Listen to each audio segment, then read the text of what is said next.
Hello बच्चों, चलिए प्रश्न को समझ लेते हैं। प्रश्न है, लाइसोसोम्स में किसकी मात्रा अधिक पाई जाती है? पहला विकल्प है जल अपघटक एंजाइम, दूसरा विकल्प है पॉलीराइबोसोम्स, तीसरा विकल्प है लिपोप्रोटीन्स और आखिरी विकल्प है डीएनए लाइगेज। चलिए इस प्रश्न की मुख्य अवधारणा को समझ लेते हैं।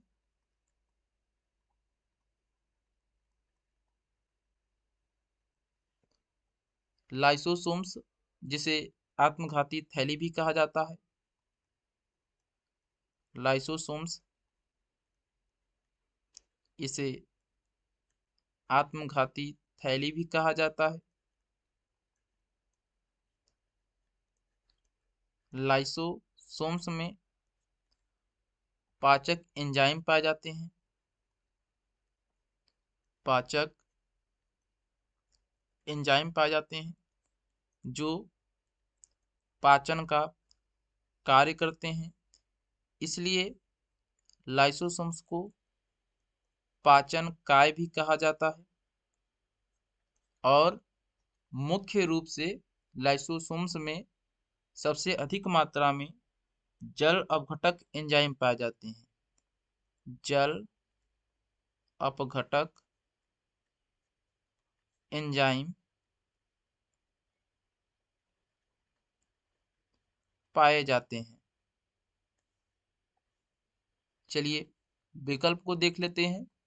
पहला विकल्प है जल अपघटक एंजाइम, यह विकल्प सही है।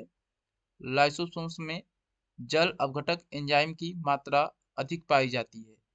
दूसरा विकल्प है पॉलीराइबोसोम्स, तो पॉलीराइबोसोम्स कोशिका द्रव में पाए जाते हैं। जब राइबोसोम्स की अधिक मात्रा एमआरएनए से जुड़ जाती है कोशिका द्रव में तो उसे ही पॉलीराइबोसोम्स कहते हैं। इसलिए दूसरा विकल्प गलत है। तीसरा विकल्प है लिपोप्रोटीन्स, यह भी विकल्प गलत है।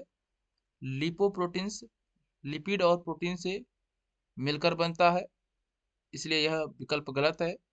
आखिरी विकल्प है डीएनए लाइगेजेज, जो डीएनए लाइगेजेज एंजाइम है, जिसे डीएनए लाइगेज एंजाइम कहते हैं। ये डीएनए को जोड़ने का काम करता है। जो डीएनए के खंड होते हैं उन्हें जोड़ता है, इसलिए यह भी विकल्प गलत है। इस प्रश्न का सही उत्तर है पहला विकल्प। हम आशा करते हैं यह प्रश्न समझ में आया होगा। धन्यवाद।